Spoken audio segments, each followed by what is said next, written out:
जो आज बजट दिया यहाँ सरकार ने, मुख्यमंत्री जो वित्त मंत्री भी हैं उन्होंने कहा बहुत लंबा बजट पड़ा, जिसका कोई बजट से कोई बहुत ज्यादा ताल्लुक नहीं था इन चीजों में। तो जो हमारे यहाँ है ना, खोदा पहाड़ निकली चुईया, इतना लंबा बजट पड़ा, बजट में कुछ नहीं, क्योंकि जो नया बजट जो है 2,23,658 करोड़, और पिछले साल था ये 2,05,017 करोड़। उन्होंने कहा भी हमने बहुत बढ़ा दिया। इन्फ्लेशन बताई नहीं उन्होंने कितनी बढ़ चुकी, 5% तो इन्फ्लेशन बड़ी है, सब मानते हैं, है तो ज्यादा उससे, तो कोई नेग्लिजिबल इंक्रीज आया, ये बजट आया है। गवर्नमेंट जो है इंटरनल डेप्ट 76,250 करोड़ ले रही है, उसमें repayment of debt including interest 65,667, और प्रिंसिपल उसमें हो जाएगा 65,667 करोड़ है। प्रिंसिपल जो है 36,101 करोड़ प्लस इंटरेस्ट 29,566 करोड़। तो इसका बचा क्या इनके पास? तो दिया है 76 करोड़ इन्होंने, तो उसमें तो बचा तो इनके पास 10 करोड़ ही है, सॉरी 10,593 करोड़ बचा। तो कुल उसमें क्या होगा? अदर एक्सपेंडिचर के लिए तो कुछ बचा ही नहीं है। देखो, जो भी विकास के पैमाने होते हैं वो एजुकेशन, हेल्थ, एजुकेशन में इन्होंने एलोकेट किया है 22,914 crore from primary and secondary and higher education के लिए। टेक्निकल ITI सब उसमें, हाँ सब होंगे ना उसमें। तो एक्सपेंडिचर जो एजुकेशन पे जो है कुल 1.9% ऑफ GSDP किया, जबकि न्यू एजुकेशन पॉलिसी कहती है 6% खर्च करना चाहिए कम से कम। ये तो इनकी गवर्नमेंट ऑफ इंडिया की न्यू एजुकेशन पॉलिसी है। 6% की वजह खर्च कर रहे हैं कुल 1.9%। इसी प्रकार से हेल्थ में इन्होंने रखा 14,007 करोड़, वो कुल जो है 6.2% है बजट का, टोटल बजट का। There is a national health policy required the expenditure of health should be more than 8% of budget expenditure. Budget जो है 26-27 का, और इसके लिए 1.1% of GSDP on health against 2.5 under National Health Policy 2017। जो 2.5 GSDP देना चाहे उनको, उसमें उन्होंने दे 1.1। जो टोटल बजट का 8% कम से कम देना चाहिए, उसमें दे रहे 6.2। इसी प्रकार हेल्थ में, एग्रीकल्चर में भी ये कुल 4.8 टोटल एक्सपेंडिचर का दे रहे हैं, लेकिन 70% पॉपुलेशन तो एग्रीकल्चर के है। तो कोई नई चीज, कोई यूनिवर्सिटी या कोई ऐसा कोई वो नहीं ला रही है। इन्होंने बहुत किया कि हमने संकल्प पूरे किए हैं। संकल्प जो है लाडो लक्ष्मी योजना का था, इन्होंने 18 से ऊपर और 60 तक हम सबको देंगे। इनका घोषणा पत्र है, देख लो उठा के, उसमें बनते हैं 82,50,000, और 82,50,000 को 2,100 रुपए देंगे तो एनुअल बजट बनता है एक्सपेंडिचर 20,000 करोड़ का। लेकिन 6,500 करोड़ रखे हैं इन द बजट, कुल 6,500 करोड़ रखे हैं। इसका मतलब आपको देख लीजिए 5,000 करोड़ रखा था, 634 इसका हाँ कुल 5,000 करोड़ रखा था, 634 करोड़ दिया सिर्फ। 634 करोड़ दिया है 5,000 करोड़ में, और इसका मतलब है 67% of female has been excluded from this scheme.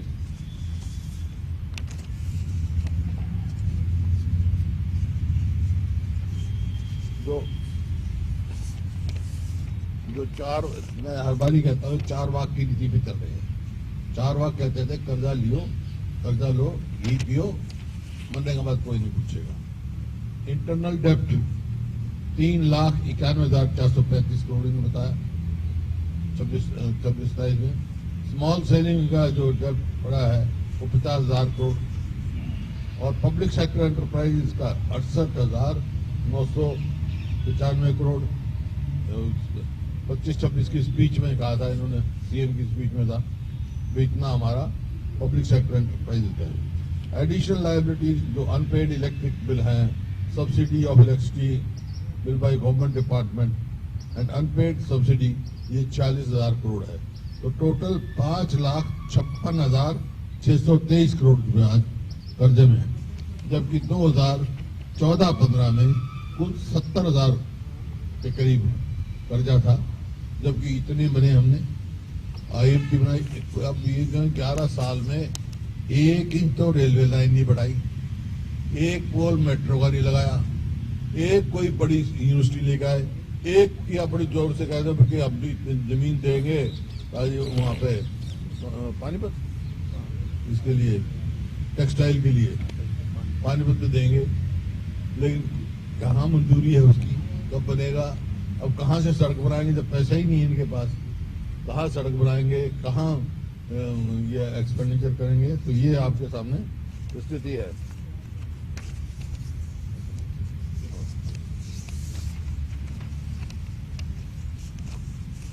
जो total repayment of loan and advances जो है कुल बाकी बीच में बकाया रहता है 21,756 करोड़, जो मतलब कैपिटल एक्सपेंडिचर के लिए इनके पास कुल 21,000 करोड़ है, which is nearly 9.7% of the total budget.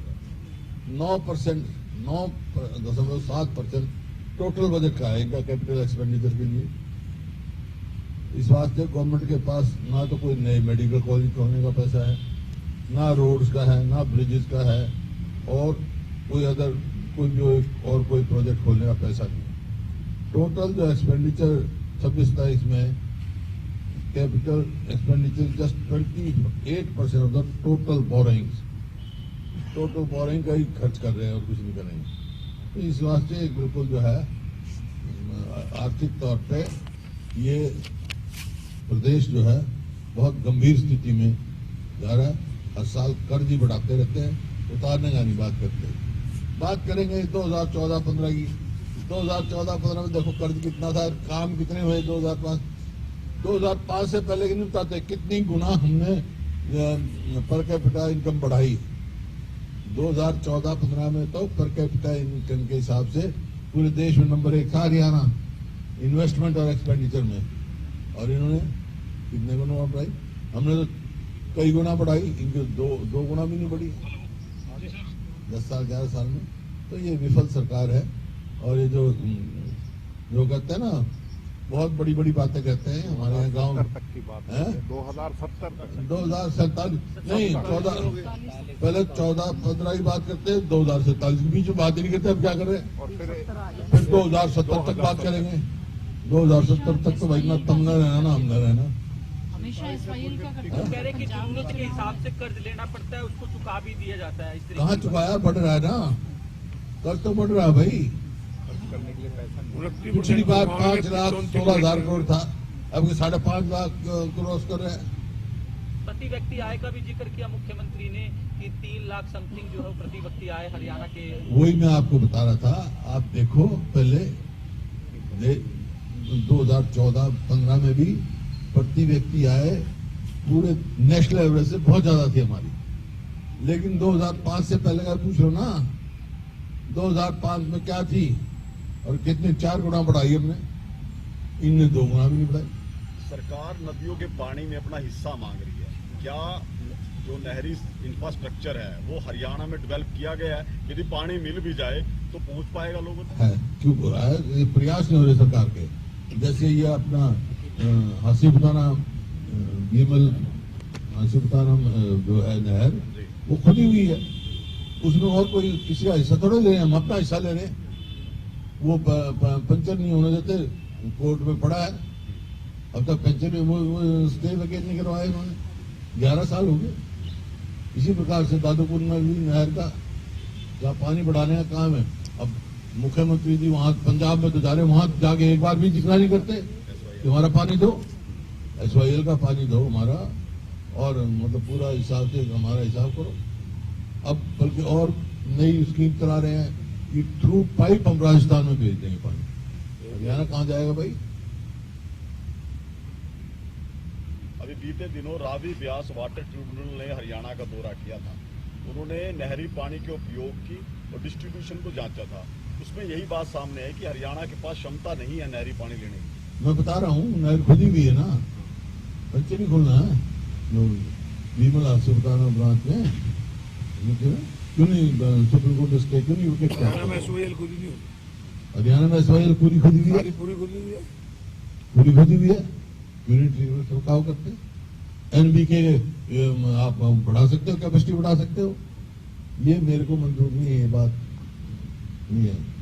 हमारे पास कैपेसिटी है और हमारा पानी पूरा मिलेगा तो हम पूरा यूटिलाइज करेंगे। बीबीजी राम की योजना कह रहे थे कि किसानों को 125 लेकर दिन का तमाम रोजगार बातें दे जो है वो देंगे। कही गई है मुख्यमंत्री की ओर से, अलग से बिजली डिस्कॉम खोलने की बात की गई है और भी तमाम बातें कही गई है, क्योंकि कहा जा रहा था कि किसानों के लिए क्या कुछ किया किसानों का? आज सरसों आई हुई है ना, पता करो क्या भाव बिक रही है। 6200 रुपए MSP है। किसान किस भाव बेच रहा है? जाकर आज मंडी में जाओ, नहीं चंडीगढ़ में बैठे रहो, पता करके मेरे बता दे रहा हूँ, परसों आऊंगा। ले ली जाते हैं, बिल्कुल परसों तो कल पता करके परसों में आऊंगा ना, वापस बता देना मेरे को। बिल्कुल बताएंगे। फिर यही इकट्ठे हो, ईमानदार से बता देना क्या भाव मिल रहा है। जो ना धान की MSP मिल रही, ना है घोटाला सरसों में नहीं मिल रही, घोटाला बाजरे 5,000 कहीं भी MSP नहीं मिल रही। 24 फसल की कह रहा मैं, और क्या हम किसान की आमदनी दुगनी करेंगे 2022 तक? आमदनी कहाँ दुगनी होगी, लागत दुगनी होगी। आज भी वैट कम नहीं किया इस पर डीजल पे, किसान के वैट कम कर दिया, कोई वैट पे कर दिया, और स्टेट में तो वैट छोड़ भी दिया। तो ये है किसान के हित की एक भी फैसला सरकार ने लिया। छोटा सार जो बजट बीबीजी राम जी योजना के लिए सरकार ने रखा है, क्या 8 लाख रजिस्टर्ड मजदूरों को 125 दिन रोजगार मिल पाएगा? 8 लाख रजिस्टर्ड मजदूर हैं। जी। पिछले साल हमें कितना दिया इन्होंने? 2100 लोगों को दिया है 100 दिन का रोजगार, जबकि 100% जो है सेंट्रल गवर्नमेंट ने देना था। इन्हें 10% इंफ्रास्ट्रक्चर देना, जो जैसे कोई उसमें है इंफ्रास्ट्रक्चर के हाँ इंफ्रास्ट्रक्चर के लिए। बाकी मजदूरी तो केंद्र सरकार ने दी। अब 60-40 हो गया, अब तो 100 भी नहीं दे पाएंगे, और 40% इनका 10% ही नहीं जुटा पाए।